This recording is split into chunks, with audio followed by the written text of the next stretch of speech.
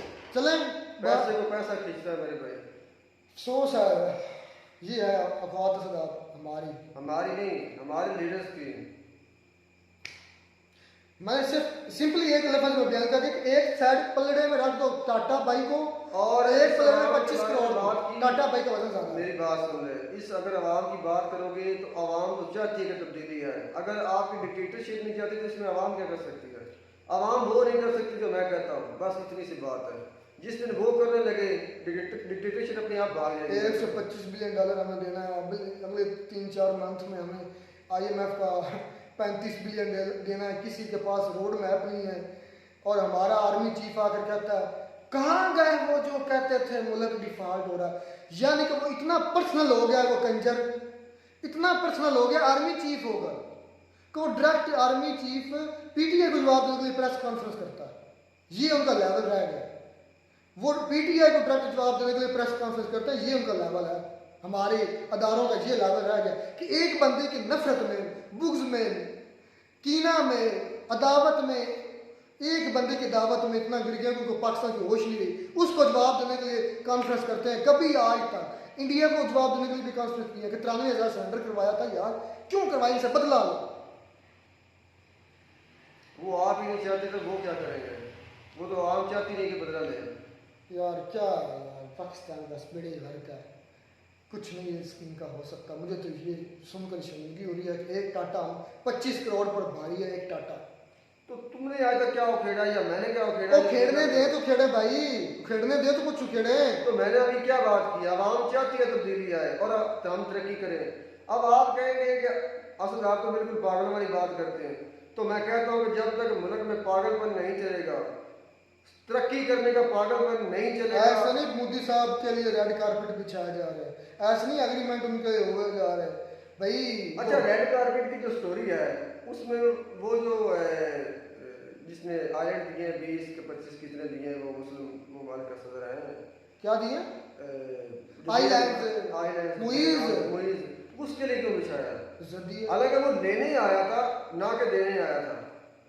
وہ پیسے ہی مانگنے آیا تھا نا کہ چلو ہمارے یہاں کاروبار کرو, ہمیں پیسے کی. مجھے نا ویسے کبھی کبھی آپ پر نا رونا آتا ہے, ہنسی نہیں آتی.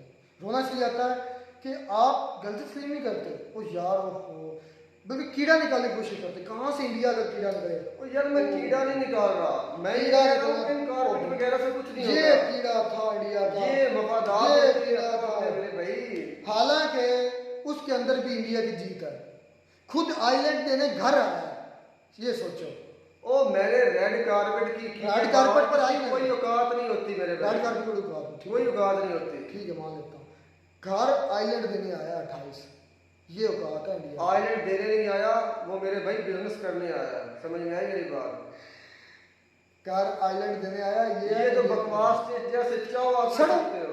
چلو مجھے ضرورت کیا, اب جب کوئی جواب نہیں دیتا تب تم میری بات الٹا شروع ہو جاتے ہو. مجھے ضرورت نہیں کسی سے سڑنے کی. چلیں کنکلوڈ کرتے ہیں. آج واقعی میں شرم سے پانی پانی ہوگا. ملتے ہیں نئی ویڈیو میں نئے ٹاپک کے ساتھ. God bless you.